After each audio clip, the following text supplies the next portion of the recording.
Awaken vision. Be alert to his arrival. वो परमात्मा बाप, सुप्रीम सोल, मनुष्य मात्र को ये ज्ञान दे रहा है। That Supreme Soul Father, the Supreme Soul, is giving this knowledge to every human being. कि अब एकाग्रता के द्वारा अपनी बुद्धि को सात्विक बनाओ। Make your intellect sattvic through concentration. ये राजयोग कोई मनुष्य मात्र नहीं सिखा सकता। No human being can teach this Raj Yoga. मनुष्य सब देह अभिमानी है, वो देह का योग सिखाएंगे। All the human beings are body conscious. They will teach bodily yoga. आसन की प्रक्रिया सिखाएंगे, कुंभक प्राणायाम करना सिखाएंगे, श्वास प्रश्वास की प्रक्रिया सिखाएंगे। They will teach methods of performing asanas, physical exercises, kumbhak pranayam, breathing exercises, methods of inhaling and exhaling. लेकिन मैं जो योग सिखाता हूँ, मन बुद्धि को एकाग्र करने वाला योग। But the yoga that I teach is the yoga which helps us focus the mind and the intellect. जिससे आत्मा सुख और शांति को प्राप्त करती है। The soul attains happiness and peace through it. इस शरीर में रह करके ही सुख शांति प्राप्त कर सकती है। It can attain happiness and peace by living in this body itself. धन हो न हो, Whether you have wealth or not, तन स्वस्थ हो न हो, whether your body is healthy or not, तो भी आत्मा सुखी रह सकती है। the soul can still remain happy. ऐसा राजयोग, ऐसी बुद्धि को सात्विक बनाने वाला राजयोग परमात्मा बाप इस समय सिखा रहा है। The Supreme Soul Father is teaching such Raj Yoga now. The Raj Yoga which makes the intellect sattvic.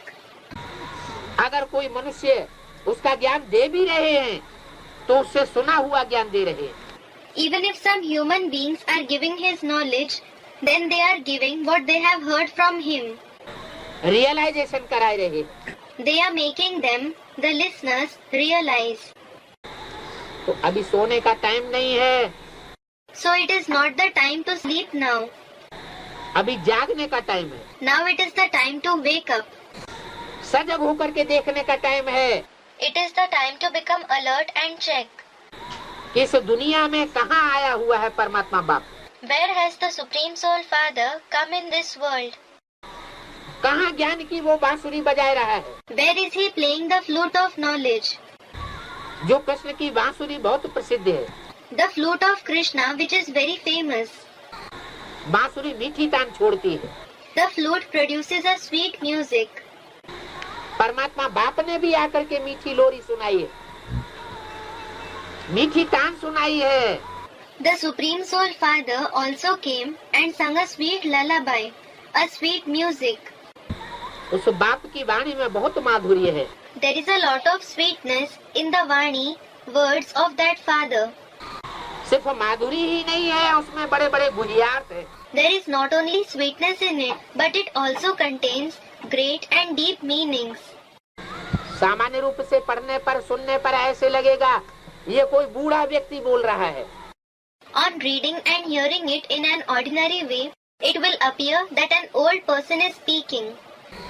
लेकिन जब उसकी गुह्यता में जाएंगे तो शास्त्रों के बड़े बड़े गुह्य रहस्य खुलते हैं।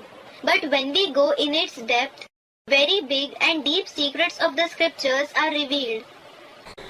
जो गायन है, कै समझे कवि, कै समझे रवि।